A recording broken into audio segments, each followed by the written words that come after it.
মা, আপনি অসময়ে মেকআপ করছেন কেন? তুমি আবার কোত্থেকে টপকালে? যাই হোক, আমি একটুখানি ওই বেরোবো। আর মেকআপ করতে কি অসুবিধা হচ্ছে, ওই ভালো বৌমাটা বাড়ি থাকলে আমার একটু মেকআপ টেকআপ করিয়ে দেয়, কি সুন্দর এখানে লাল লাল করিয়ে দেয়। নেই তো ও বাড়িতে, আমার খুব অসুবিধা হচ্ছে।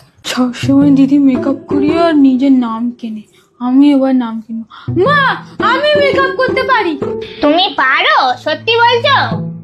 হ্যাঁ মা, আমি পারি। আমি এক্ষুনি মেকআপ করিয়ে দিচ্ছি।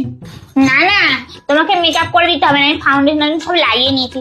তুমি শুধু আমাকে এরম গাল দুটো এরম গোলাপি গোলাপির মতো করে দাও, একদম যেন কিউট লাগে। হ্যাঁ, এক্ষুনি আমি করে দিচ্ছি।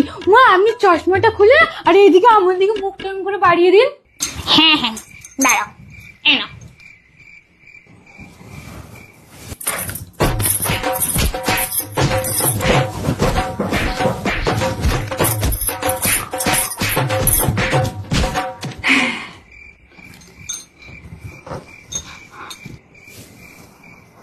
মা দেখুন, এবারে মুখটা একদম গোলাপি গোলাপি হয়ে গেছে, পুরো কিউট লাগছে, দেখুন।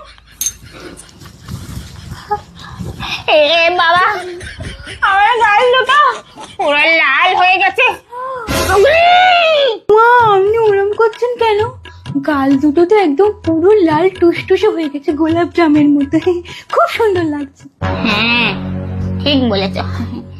এসো, তোমার গাল দুটো একদম লাল করে দিচ্ছি, দাঁড়াও, খুন্তিটা গরম করে আমি আনি। এ বাবা, না না মা, একদম না, একদম না। আমি কি বলেছি নাকি যে আমার মুখটা লাল করতে হবে? পুরি পাগল হয়ে গেছে, পুরি খেপে গেছে। এই কালু, এই কোথায় আছিস? দাঁড়া, এই